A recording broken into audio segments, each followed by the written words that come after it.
introduce the very beautiful and wonderful Jenni tribe. Now, Jenni is going to share with us some things that... Come forward.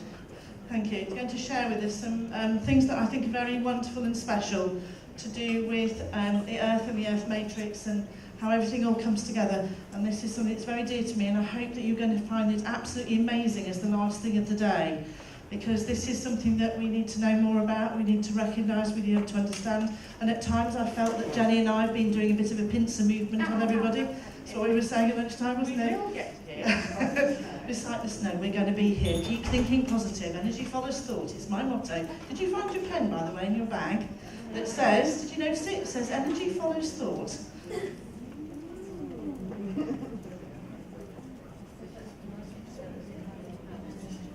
Just doing a little bit of a technical challenge and check at the back here. Over to Jenni.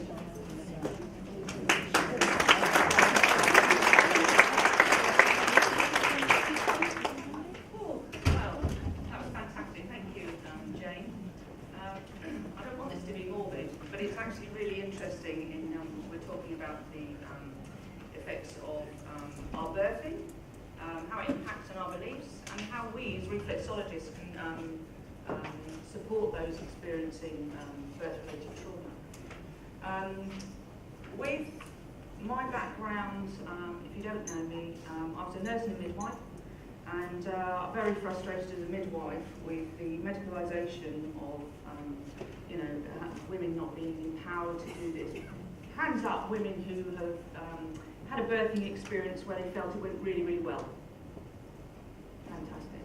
Hands up those who've had a birthing experience or know of somebody who it didn't go so well. There may be some slides and issues that come up here today that will be emotive. I'm not sorry for that, because I think there's a huge change now in empowering women, especially that are birthing, to be heard. Would you agree? Yeah. That women are needing to be respected. It's the social media is actually educating a lot of us. There's a lot on there that we don't need to know, we don't want to know, and we can be selective and it can become quite domineering. But you're hearing the stories from other countries about how suppressed women are, routine episiotomies, failing to respect women, loss of dignity. It's stirring up emotions. On a vibrational level, are you aware that the Earth is changing? The Earth is changing. That from the portal opening in sort of 2010, 2011, 2012.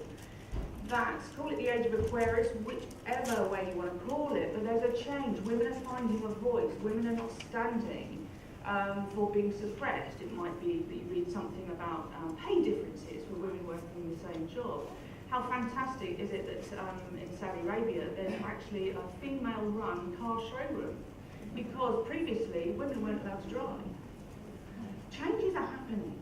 Changes are happening in therapies. Changes are happening in different jobs.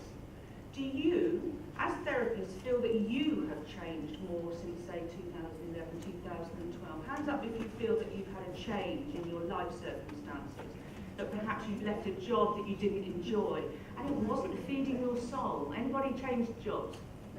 Yes. And you're feeling that, the mundane 9 to 5 wasn't feeding your soul. You then had a calling from somewhere that you wanted to do some good, that you wanted to help those that needed some direction. You agree with that?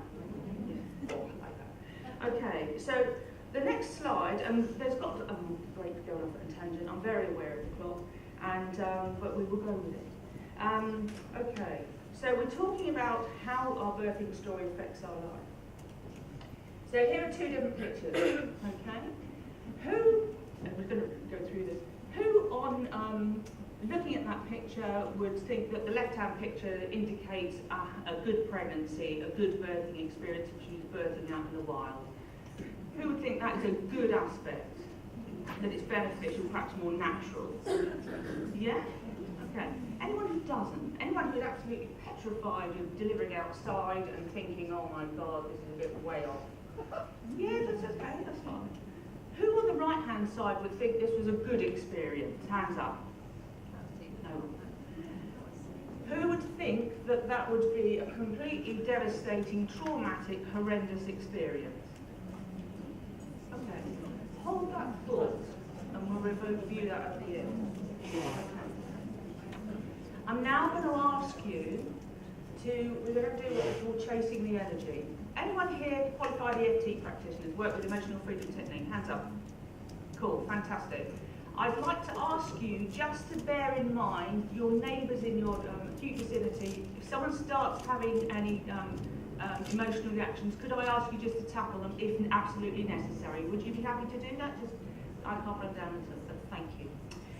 Okay, I'm just going to ask you to tune into the resonance of these statements. Okay? And I would just like you to put your hands on your heart, and I want you to take responsibility for your emotions. That might be quite new to some people. Taking responsibility. No one can make you happy. No one can make you upset. You. It's your response. I want to teach you heart math. Anyone heard of heart math? Yeah, you know about the resonance. In the embryonic stage, the heart cells develop before even the brain and the gut.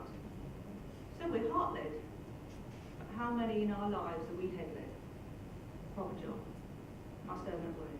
Must have your own house. Head-led stuff. That's why, with the change in the resonance and the patterning, that we are now finding that we want to change our job. We want to find that inner resonance of what we're doing. So I'd just like you to put your hands on your heart. I'd like to take a deep breath in through your nose for a count of 6. Out through your mouth for a count of 6. And continue. Don't fight with the breath, just make it last longer. And heart math and the other science shows that when you're breathing, you're focusing on breathing in and out through your heart, not your lungs, not on a physiological level. And it tells your brain cells to synchronize with your heart, and you end up with a lovely syncope. Not the anxiety and how many people, if you ask them to take deep breath and do top breathing, go, yeah, I'm right, yeah, fine. No, it's belly breath. Babies know how to do this until they're educated now. Deep belly breath. Keep your shoulders still and breathe in. Just breathe in and out. Count of 6. This is fundamental for any clients that you have, when they might get emotional. Might be fundamental for anything that's cropping up in this presentation. Take responsibility. Just gently put your hand on your heart. You can't hear me? Can you hear me? Can you hear me now? Is that better? Okay. So you got that we were talking about breathing in and out for the count of 6, and that the brain and the heart synchronize, and the brain. Brilliant. Thank you. So the fundament is to take responsibility for what you might feel. Okay. So with your hand on your heart, I'm going to read these out, and I want you to tune in to what you're feeling and where you feel it. And if any colour comes up, or a textural consistency, we're just trying to visualize energy, see what happens. I may not have had the perfect parents. Anybody getting a reaction? Thank you. They were doing the best they could with what they knew and believed at the time. Whoa, that might stir something up. If you get anything, just put your hand up so that I can see, but no one else needs to know. Thank you. I may not have been the perfect parent, but I have been doing my best with the beliefs I have had. Thank you. I may not have had my perfect birth experience. Thank you. I am open to the possibility that I may reconnect with my parent or my child and have the best birth or bonding experience for me. Just breathe in and out, nice and deeply. If you want to say it, you can. If not, just think it. I allow myself to find peace with this.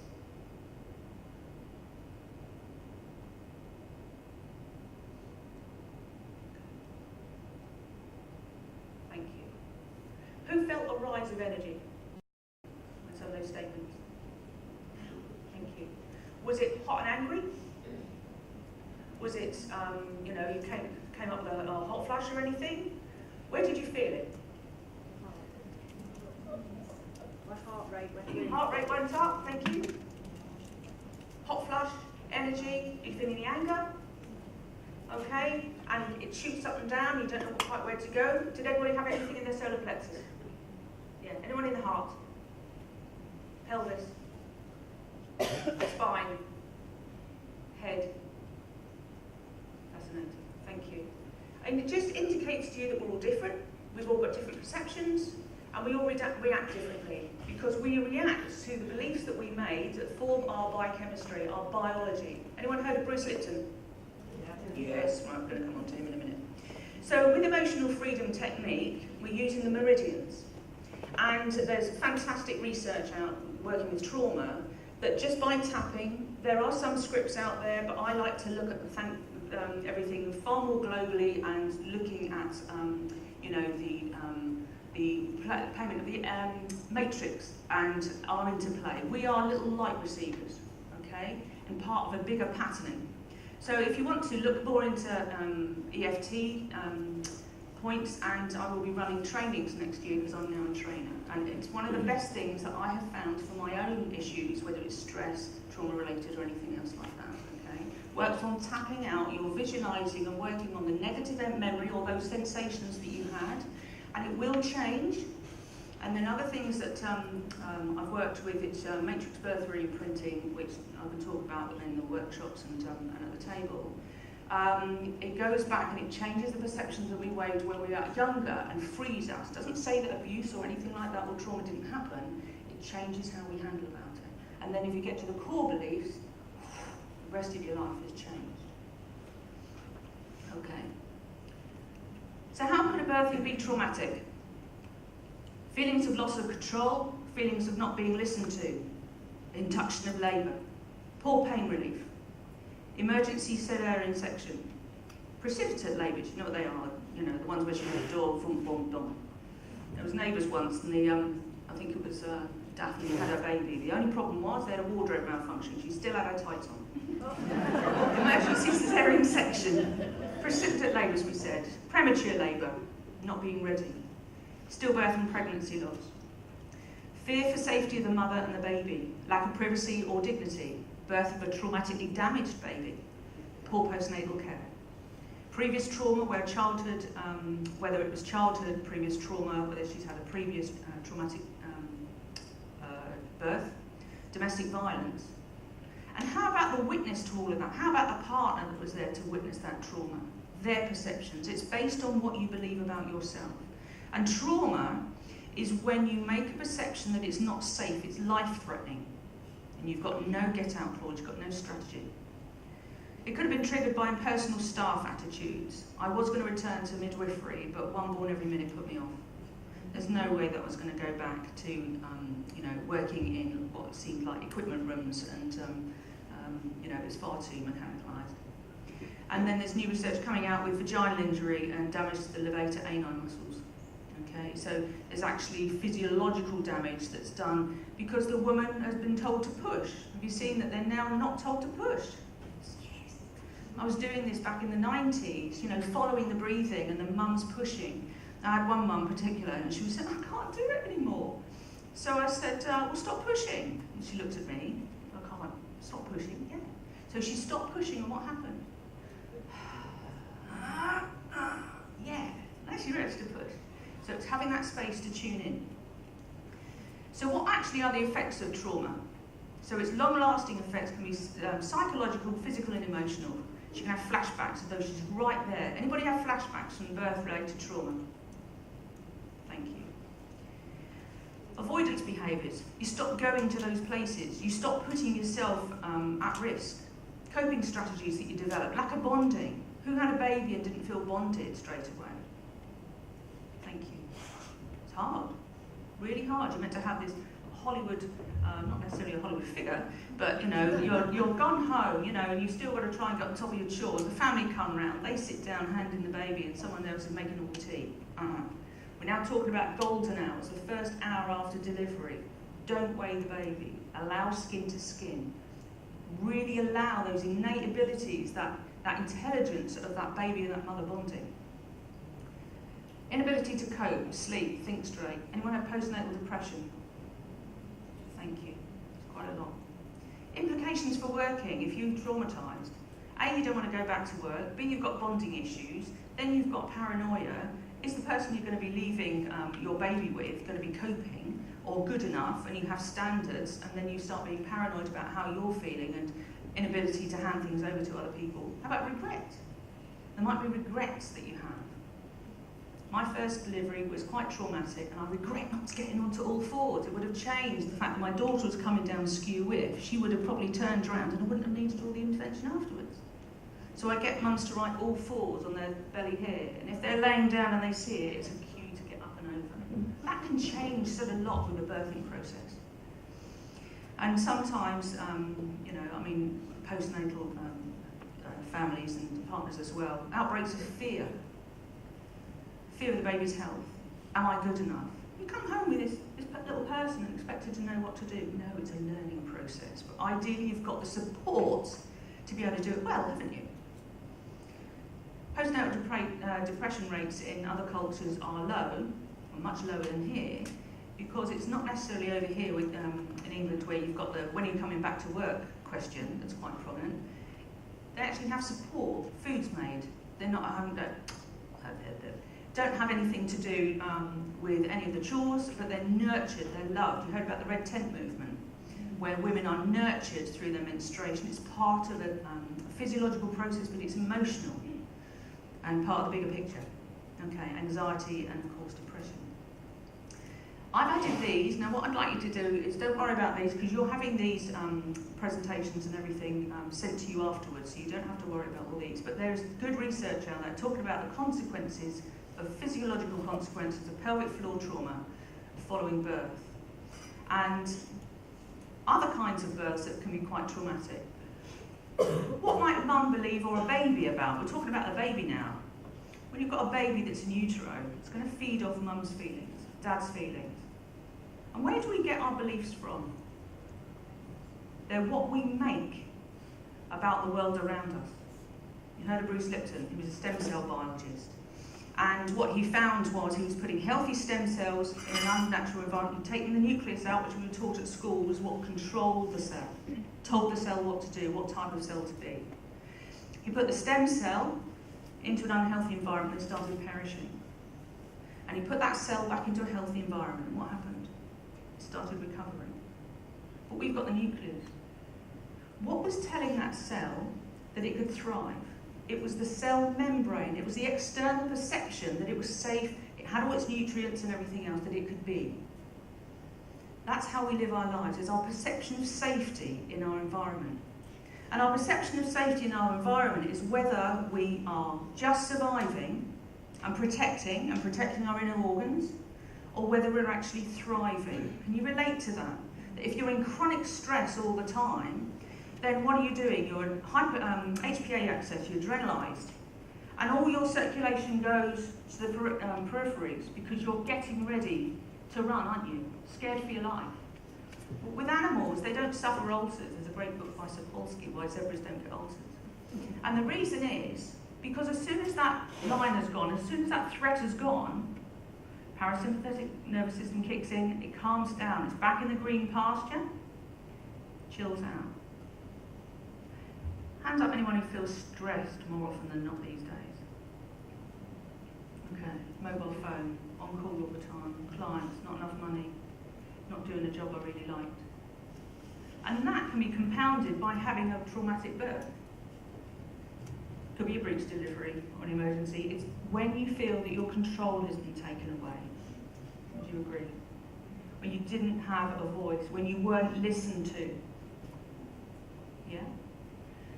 Forceps, what would that baby believe about itself if it was being pulled into action?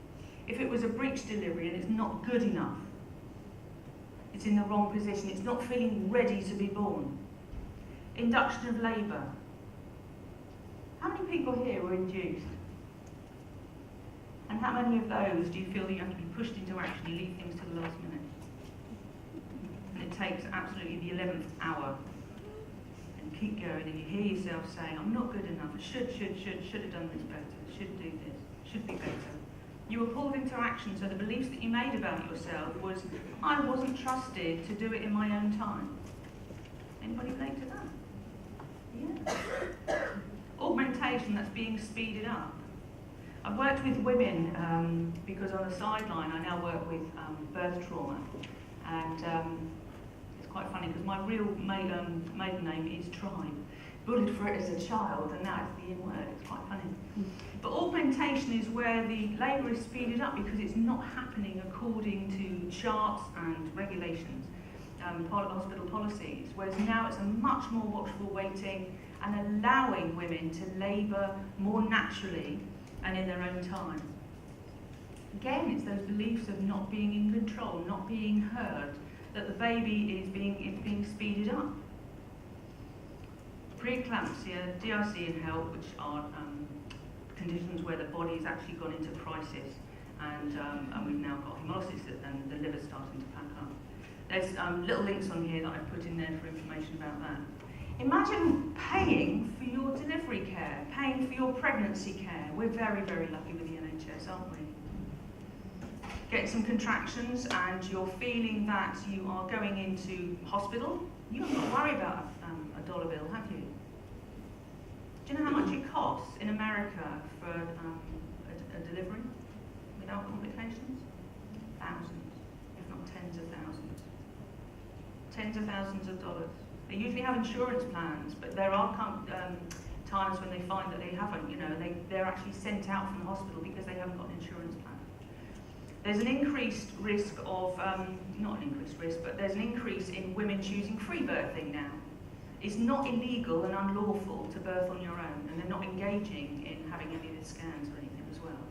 Hands up those that might think that's irresponsible. Interesting. Hands up the things, bloody good job. Okay, thank you, very interesting. There's other issues with how birth can be traumatic because it's a culture shock. We've got plenty of women coming over to this country, can't speak the language. And when I was a midwife and you're using the language interpretation calls and things, that's very, very hard when you're trying to work with informed consent, when you've got a telephone here and you're asking about consent for a very intimate examination. If she hasn't got anybody to talk to in her own language, that's very alienating. But this is where we're the part of the matrix that we communicate, not in necessarily language. We're part of that bigger picture. Okay. Just running through these briefly because I want to get on to more stuff. In the UK alone, 20,000 women a year may develop PTSD. Surprised? Up to another 200,000 may develop symptoms, some of the symptoms of PTSD. In the United States, suicide in the first year is not counted as postpartum death rates. I find that really shocking, really disturbing. Infanticide is when mums up to a year after postnatal may be absolved from manslaughter because the hormones are that powerful and she may be driven to that much.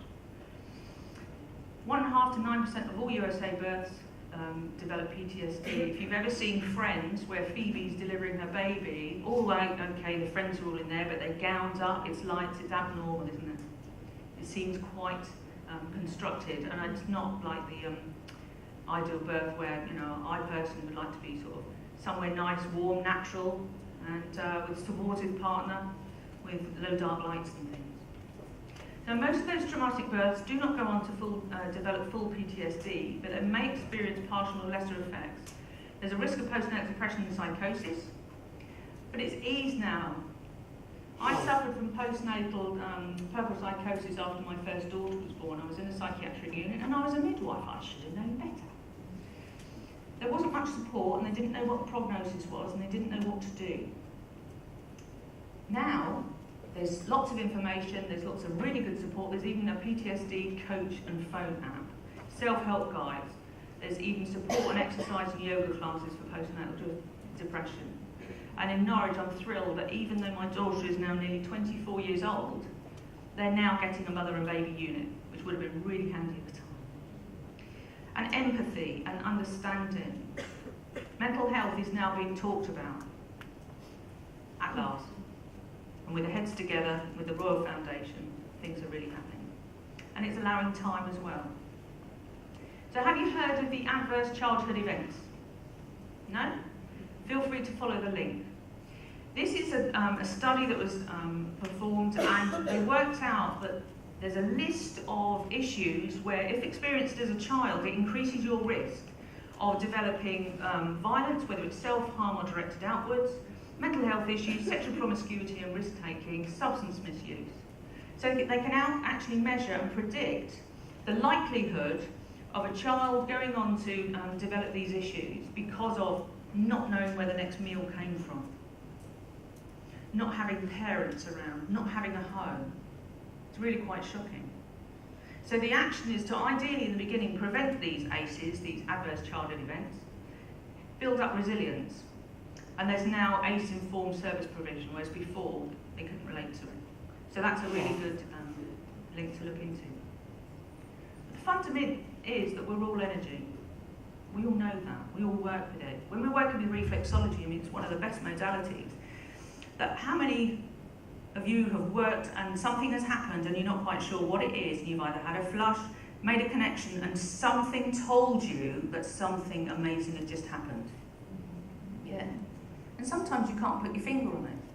It's a bit like Jane when she's talking about, you know, these intuitive moments. If you imagine the matrix is actually the information around us that we actually tune into. We are a television set. And when your television set dies, what do? Go out and get another one. And this is what happens to us. We are an energetic consciousness. And we've chosen this lifetime, this might string up some stuff, we chose our parents, we chose this lifetime to learn something. It's not just one thing, it's an experience. And we chose these circumstances in which to learn those lessons.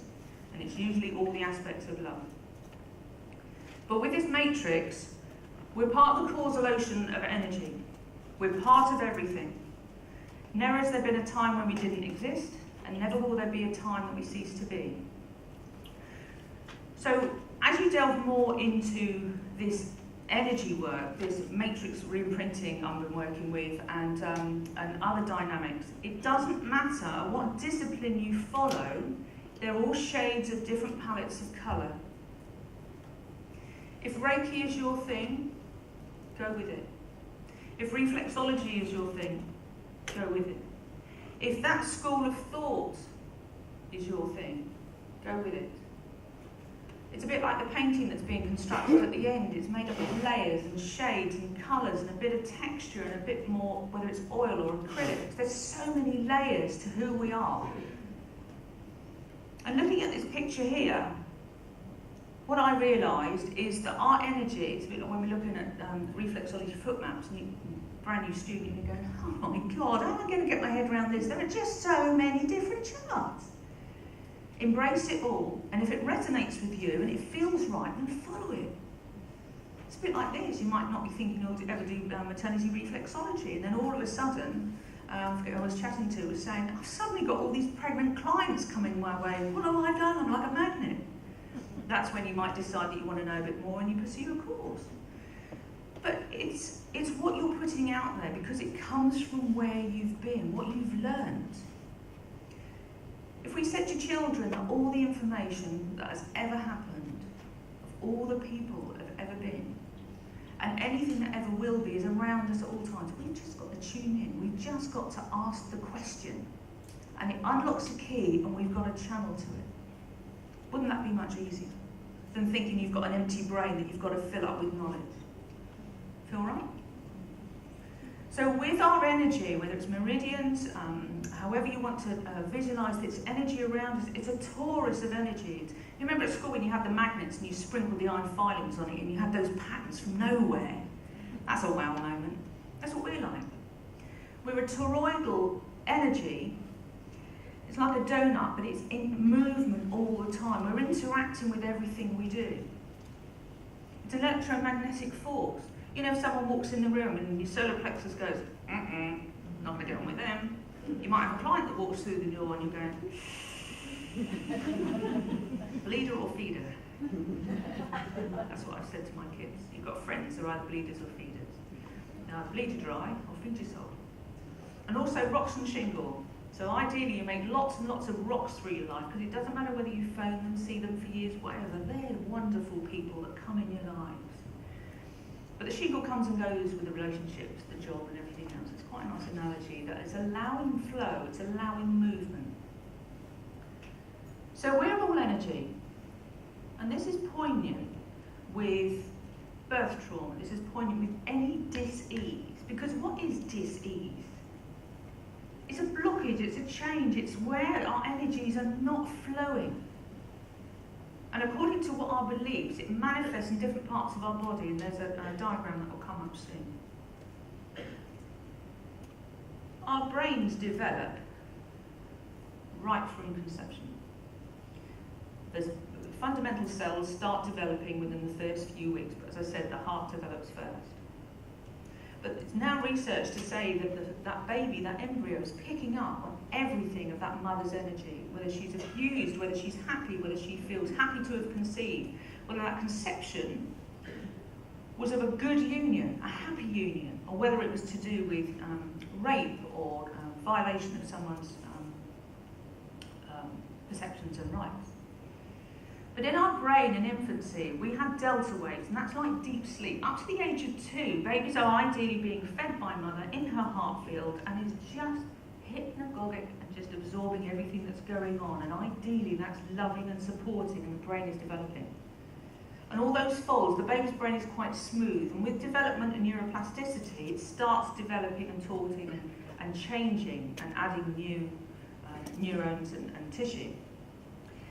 From the age of about 2 to 6, they're now quite relaxed, but they're now observing how mum treats dad, dad treats mum, and they're laying down their laws and their rules that they're then going to live by for the rest of their life. Whether or not it's normal, whether it's not the same as yours, they're laying down their perceptions, they're laying down their rules for their formative years.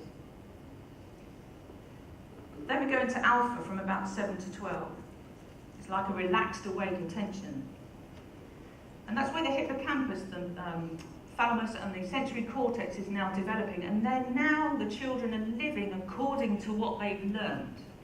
Whether it's okay to hit mum, whether it's okay to be disrespected or respectful. From 12 to adult, we then change up to beta, and then with increased awareness, we enter gamma, and that's really highly focused on your intuitive. When you enter into looking into the deeper picture of working with epigenetics and energy, rather than think that it's an enlightenment, remember Maslow's hierarchy of needs, where you've got your triangle and you've got your basics, eating, drinking, weeing and excreting, and then the next one, have I got somewhere to live and it's easy access to food, and then it's the next one. So it's not until you've got everything in place that you can expand into consciousness and enlightenment. And rather than thinking that it's a hierarchy, which means I'm better than you, I'm more advanced than you, let's think of it as expansion. So if we got, you remember that toroidal where you got that picture of the man and the woman, that torus, that toroidal energy of us, everything goes through our heart. So what we're feeling within our heart affects every molecule, every patterning of our being. So if you're in alignment, everything feels free, doesn't it? You feel in love, you don't have to eat, you're living off the light, you feel really good about yourself. But if you're feeling really frustrated and depressed and things, what happens to your energy field? Rather than being 21 feet out here, what happens? You close down. Your psoas muscle gets tight, and what happens to your posture? You curl up, you become fetal. So our behaviour is a playback of our experiences. Our genes are an expression of our parents' patterning and their beliefs as well. There's research to show that there's inherited beliefs as well. If you've got a woman pregnant with a daughter, she's got her whole collection of primordial eggs within her ovaries, within that uterus. So what happens traumatic-wise to grandma potentially affects her grandchildren. That's a thought, isn't it? Oh my word. And children will absorb that energy, they will absorb those beliefs, and it will carry on. 5% of disease is genetic. What of the other 95? And don't get me on the soapbox for multi-pharma. That's why I left practice nursing. It was push, push, push, push, push. It won't get you money until you tick boxes. I'm going to get off mine. A fear-based paradigm. You must have this, otherwise you'll get this. You must do this. Whatever happened to tuning into your innate intelligence and actually finding out what's right for you? How many of you feel that you are quite intuitive, that you just follow, you think, oh, that's not right for me? Or how many of you look for outward influences? You said, oh, I have to discuss it with somebody else before I make a choice. We need to stop looking at others to fix us. We need to stop looking at reasons out there for our disease, our disharmony. We need to turn our lights up and tune back in here. That's where the disconnection has come from. We're not listening to ourselves. Okay. So these are some core beliefs. What are you telling yourself? What programs are you running? And are you your own best friend, or are you your own best bully? And sometimes in depression, you might find that you're useless, you're not good enough, you're not doing well enough. You should have had this presentation in about 3 months ago. That was me a few days. It's, I'm not good enough, I'm going to let them all down, you know, and it's all those sorts of old patterns that come up. Okay? So there might be patterns like, I'm not good enough, I'm not worthy, my best is not enough. What patterns are you playing? Can you hear yourself? Start standing back and hearing what you're telling yourself, because when you hear it, you can change it. There's research now to say the manifestation of this ease represents in your body. I know this might be hard to read, but issues that we have within our neck is moral injustice. How many people have, you know, whiplash and the neck persists and neck persists and the whiplash persists, and then once the insurance claim is sorted, it magically disappears? It's because you were holding in that state of that injustice and everything that's going on. Risks are when you're trying to hold on to something. It can manifest in that you're either pulling someone back, it might be reluctant to let go of a relationship. Vitiligo, you know, the skin disorder of that bleaching. It can be connected to the last point of contact of a traumatic separation. Mental health is fascinating when you're looking at the patterning of what disease comes from, manifesting in different body systems. And then we come on to the pineal gland. This is so important. Did you know that the Eye of Horus is actually the midbrain? Anyone not know that? Okay. So you've got your pineal gland, and it's a light receptor. Yep, we're solar powered. So that's the importance for standing on the ground and earthing and grounding. Who grounds here on a regular basis? Who kicks your shoes off and goes outside? And what happens? You feel so much better, don't you? You feel all that Wi-Fi, EMF, all that head, brain and fuzz and everything just drain from you. We need to be doing that on a regular basis, otherwise we're in rubbery shoes, we're buzzed by Wi-Fi and everything all the time. It's so important, because the frequency of the Earth, 6 to 8 hertz, is the same as us. And if you watch the sun come up, or the sun go down, sun gazing, it charges your pineal gland, and it recharges your batteries. You are a battery. How cool is that? So I really suggest that you get into grounding, and you get into sun gazing, because it turns on your pineal gland, which is so fundamental to your endocrine system. Now the endocrine system, I've just come back to that pineal gland. There's a link here I'd love you to have a look at. It's called the ICU Academy. And it's about children who are blindfolded, and from the ages of 5 to 12, are blindfolded and are exploring their innate ability to read, draw, write, think, do, while they're blindfolded, and they're using their higher intelligence. It's fascinating. There was a YouTube video that was going around. It's absolutely fascinating. If you get the children between 5 and 12, they will enhance this, rather than what happens. Let's close it down. Let's not use this. We are geometry. We are light. We are that sunlight. We are a holonomic blueprint. This is just a physical manifestation. If we didn't have this, we wouldn't know what chocolate tastes like. We wouldn't know what making love feels like. We wouldn't know what birthing feels like. We are a vessel, a conduit of that innate intelligence manifest in matter.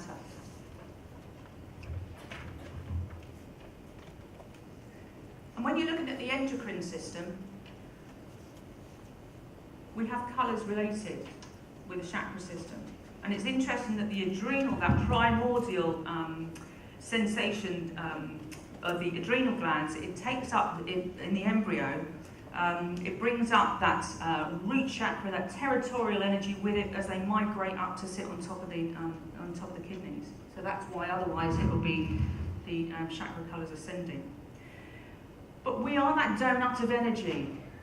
We are that continual patterning of energy as we have an interplay with everything that's around us. And by using, sorry, I'm fluffing my words for a minute. And therefore, using the endocrine balance, Suzanne Enns has developed by a linking of all these glands together. You can visualise the colours as you're working, and there's an organ adapted for each of the chakra. So these are the points that we use, and I'll go through this in far more detail in the workshop.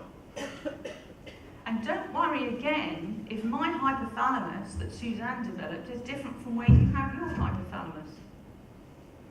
Does it matter? Does it matter? What if you use the intention of balancing and organising? It's something to play with. It's not saying that anything is wrong. So we would go from hypothalamus up to pineal pituitary because we're working down that inner, that ozone. And when you're working with a maternity reflexology clients, it's absolutely fascinating what you feel. Hands up those that have been absolutely amazed by the energy between the 2 feet of a pregnant woman. You are, as Moss said this morning, you're in that incredible zone. There's so much energy going on. So much. So this is an endocrine balance where we would link. And we've got the adrenals and then down to the ovaries, and we connect the ovary. And we've got the ovary reflex in the midline because that's where, in a diaphragmatic approach from Suzanne, linked to the secondary ovary. So again, if you're thinking that's not where the ovary is, it doesn't matter. Where you are visualising, you are sending your intention to where you are. And then the actual endocrine balance, because we would stimulate or sedate, you're actually doing a sweeping, which includes the vagus nerve. And what's that? That's our rest and digest cranial nerve. So that's an endocrine balance that I can show you on the workshop that we use. But we do it with different layers of pressure. Because if you're more physical and firmer, you're dealing with harder tissues, you're dealing with firmer tissues. If you're more etheric and you're lighter touch and gentle, you're dealing with a lot more of the energies. Okay, briefly, conception trauma, rape, abuse. Ideally, we would all be conceived in loving, nurturing relationships. It doesn't happen. So, other aspects to consider, there's principle of correspondences. When you're working with somebody down the spine reflex, someone's got that injustice in that neck. In the metamorphic template, we're talking that here is the point of conception. Anyone using the metamorphic technique in their work? It's fascinating, isn't it? It's talking about not necessarily rubbing away, but fluffing up the cellular memory. Now, if you're talking about a matrix around us that's connected to us because we are receptors, we are part of an interplay of crystalline energy,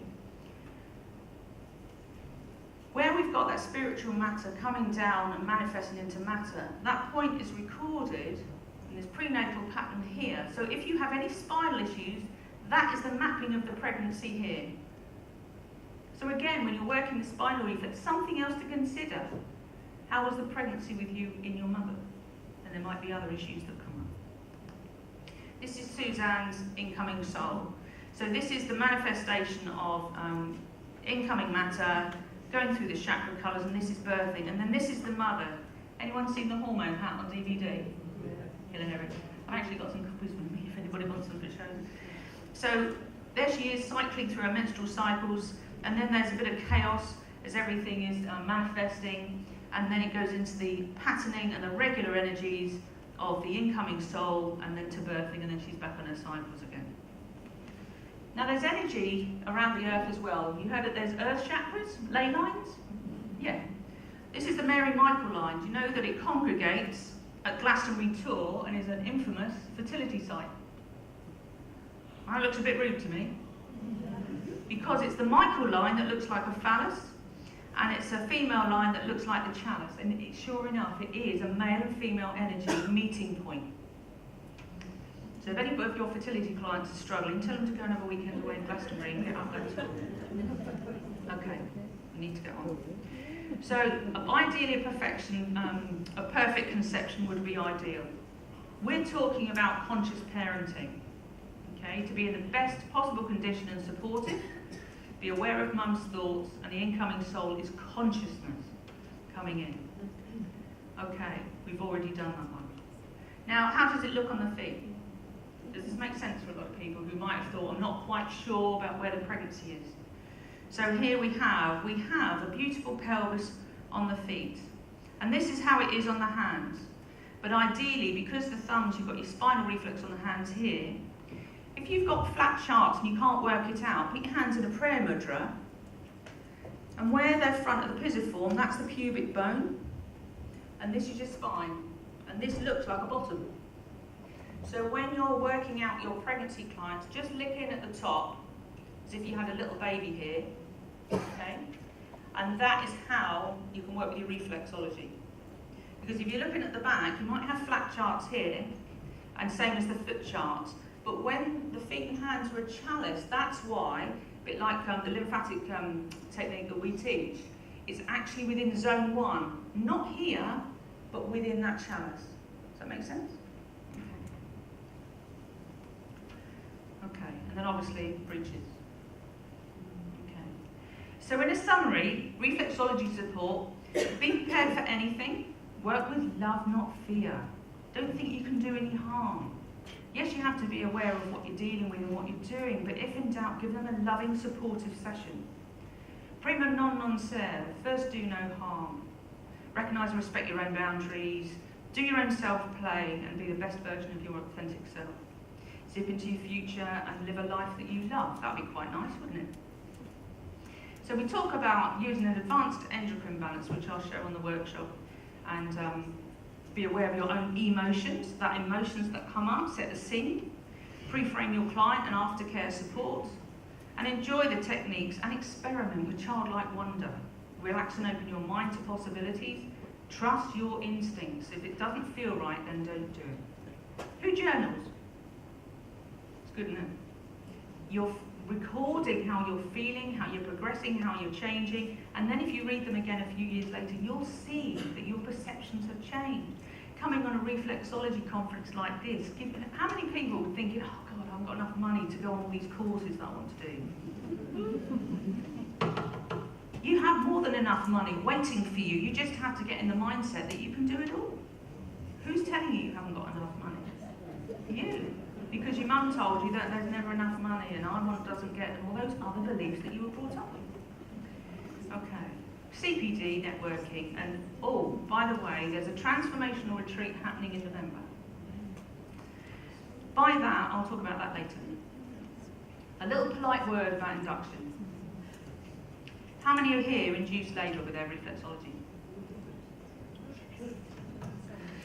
It's not our place to interfere. Our place is to support and prepare and assist natural processes. The baby, when it feels ready, instigates birthing. I didn't use the word labour, because what's the connotation with labour? Hard work. Again, it's to do with perceptions of I can do this, I can cope. They're surges and they're not contractions. If women are empowered with a supportive environment, they can have an orgasmic birth. How many of you going, what?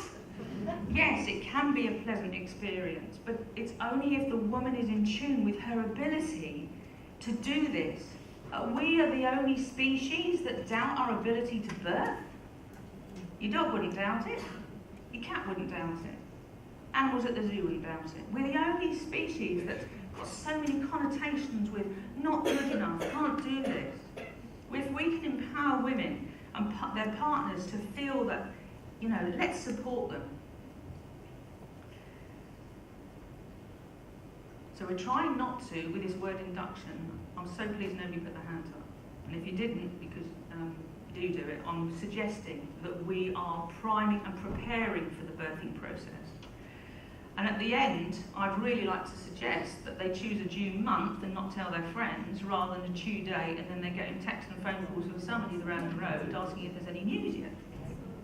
Obviously, you need to know about your red flags, and that's when you definitely don't do it and when you can do it. But it's a general awareness. I would rather, I have to change my language, I would really strongly advise you to consider not using the word induction, but priming, preparation, supporting. And if a woman rings you up and says, I'm going to be induced tomorrow, what can you do? And you say, what a shame you didn't come for regular reflexology, because we know that you're late, shorter, more likely to go into birthing spontaneously around your time. But I can offer you a de-stressor, because if the adrenaline level's coming down, that feel-good oxytocin comes up, the baby's more likely to feel safe and start the process.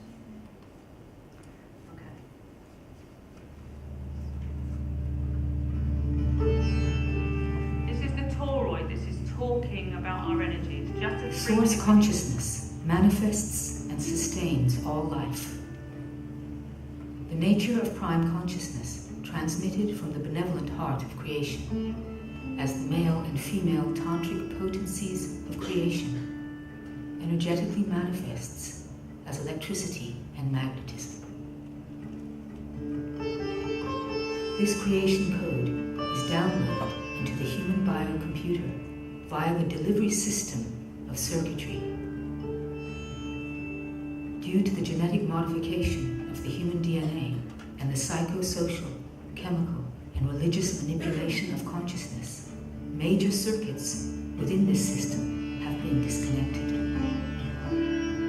The disconnection of human biocircuitry has led to a deficient supply of electromagnetic, life-sustaining energy that has resulted in humanity's limited capacity to activate and express the full spectrum of its divine immortal blueprint.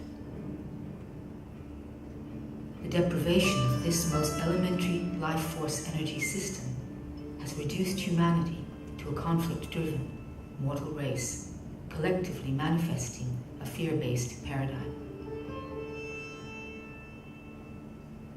The reconnection of individual human biocircuitry will establish a fully sentient, resonant harmonic to be transmitted into the unified field of collective consciousness. Once critical mass has been reached, the transformation of the morphogenetic field will be realized.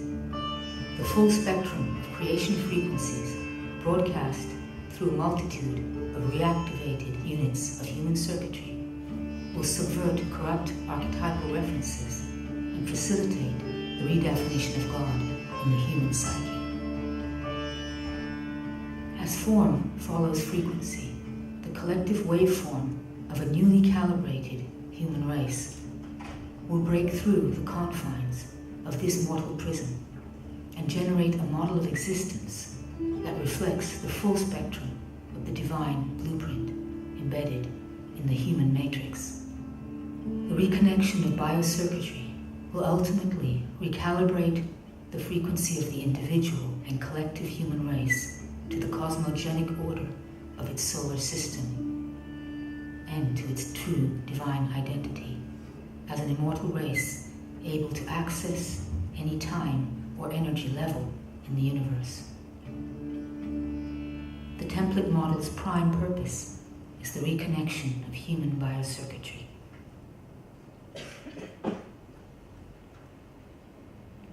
I think that is a brilliant picture to show you what our energy fields are. We can talk about matrix, we can talk about working consciousness and everything else, but I would love you to take that away. If you want to know more, then I was given permission by Juliet Carter, the template. They're light ceremonies. It's not a cult or anything like that, but it's an awakening, it's an awareness. Just look at it for information. But if you visualise, then that star of immortality, that aquasolar star, is our light. We have to stop looking around us for sources of inspiration when we've got everything we need within us. If you have dis-ease, you have all that you need. You just have to change your perceptions, which is very hard for some. There might be secondary gains that it's not as easy to recover from something because there's another, not agenda, but it might be a reason for finding it difficult to let go of a diagnosis or something. But I really implore you to have a look into geometry. You might see something and it resonates with you. You know, we talk about the double helix of DNA. They're now finding a third one. There's a potential for more than 50. It's like hearing a dog whistle. We don't hear it because it's on a different frequency. There's so much more that when you open your awareness to other aspects and other ways of working, whether it's chakra systems, meridians or anything else, it's all beautifully perfect. And if it resonates with you, then use it and follow it. If it doesn't, it's absolutely fine. It's not wrong. So as we come to this next picture, which one is a better or worse scenario? It depends on your perception. It depends on whether that was that innate ability of that woman to cope, feel supported. It's about empowering women. Our subconscious mind is incredible. Take a picture like that of a circumstance of trauma, and your body takes a snapshot. It uses so much neurons to take that picture, but what we're aware of is less than a pinhead's worth. This comes into other triggers where subconsciously we might be triggered. Here we are, the brain processes 4 billion nerve impulses per second subconsciously, a huge picture. But only 2,000 impulses per second are we aware of. How many people have driven to work and then got there and gone, went, oh, I've got in one piece, I don't remember driving. So foodstuffs in anybody at a time of trauma, this is not a relatively new perspective, but food allergies. You're eating something where you were traumatized at the time. That foodstuff was part in you because of that massive picture. So every time you eat that foodstuff, those emotions, that feeling, that trauma is re-triggered again because it was part of that bigger picture. So what? If we can go back and change the perception of what that trigger was, then the food allergy goes. I'm employed to look at matrix re-imprinting for that. It's absolutely fascinating, the potential for this. I've seen tantrums in adults, you may have too, just as reacted as if they were toddlers. Yeah? Because they're re-triggered to what was going on and a trauma when they were little. But we can alter core beliefs and EFT and matrix re-imprinting. Now going back, I was feeling sick every time I passed this house and I couldn't believe it, I couldn't understand it. And I didn't realise till later, I crossed over the road and I realised there's a letterbox that had Dad on it. And it's related to bless my dad who died suddenly when he was 54 and I couldn't get to him because I was up here and he was down in Surrey. And I didn't realise that there was a trigger playing. And there was also, I wouldn't shut my back door, my front door. I'd have to go in and get something and it ended up being a family joke. And what it was, because I'd come out of having seen him for the last time and I knew I'd seen him for the last time, but I didn't go back and break it. So that was a subconscious act of me going, I think I've forgotten something. It was a subconscious pattern of me wanting to break that lack of going back to see my dad. There might be other subconscious blocks that are going around. There might be a block that you're not attracting enough money into your life. Don't ask me this. It came in here. It was a corkscrew that was on my daughter's windowsill at university. Now, what subconscious triggers might that bring up? My husband or partner won't give up alcohol when I'm desperately trying to get pregnant. I don't know. It's just a thought. So there's other ways to actually tackle our health. I was going to do a future zip technique, but we can do that later because I know that we're running out of time. If we've got time, I'll do that, but right, okay. Has anybody seen this?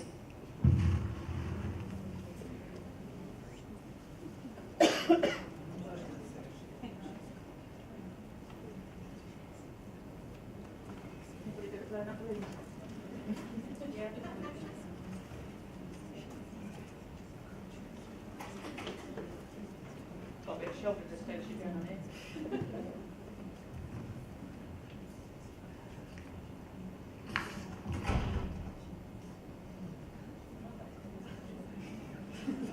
I don't think we're going to get, might be invited over.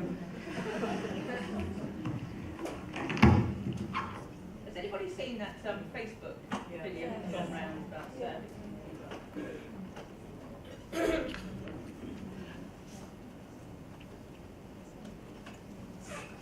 Well, basically, imagine that this is this big. And this is your cervix. All right, imagine that it is this big. It's funny because I blew it up yesterday and it's fine. When you've got the side contractions of your uterus, okay, that's like the Braxton Hicks. That is when you've got the incoordinate praxis contractions. Research now shows that it's not. So as we come to this next picture, which one is a better or worse scenario? It depends on your perception. It depends on whether that was that innate ability of that woman to cope, feel supported. It's about empowering women. Our subconscious mind is incredible. Take a picture like that of a circumstance of trauma, and your body takes a snapshot. It uses so much neurons to take that picture, but what we're aware of, I'm going to stop. But what it was the contractions were bringing down, and it was actually opening. Do watch the video, it's brilliant. And it's showing that, you know, they are the good contractions that were popping round, you know, the baby's head, were actually wanting a good application. So, ignore the last 2 minutes, but it was just, what we were going to do was we were just talking about birthing and nurturing, and that if we can go back to when we were at the beginning of everything, that we were innocent, that we were perfect, that we didn't have our education at school of our creativity educated out of us. Do you feel that with kids in schools these days, it's all about SATs exams and meeting demands and do this, and that's why you've all had your life changes and things, where you're questioning who you are and your self-worth. So, have I got time just to play? Okay, that's no worries at all. There's a song that I wanted, if you look at it on the handout when you get it, it's the Return to Innocence. Do you remember Enigma? Yes. And I wanted to close with it, but I rambled on and messed about with a balloon. But what it is it's for me, is to strip back your reflexology, strip back your therapy, strip back you, strip back your expectations, to go back to being innocent, to starting again, allowing everything that you have ever been and ever done, to just re-look at everything you do with new energy and new light. Okay? Thank you.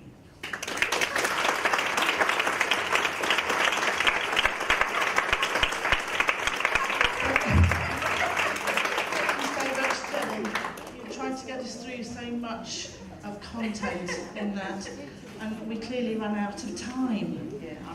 So much to get through, so much very important concepts to do. We are going to play the Enigma though as people leave, so we get to do that. The lyrics are very poignant because it's talking about return to you. So thank you so much, Jenny. Thank you. Okay. Enjoy it. Thank you. Yeah, never.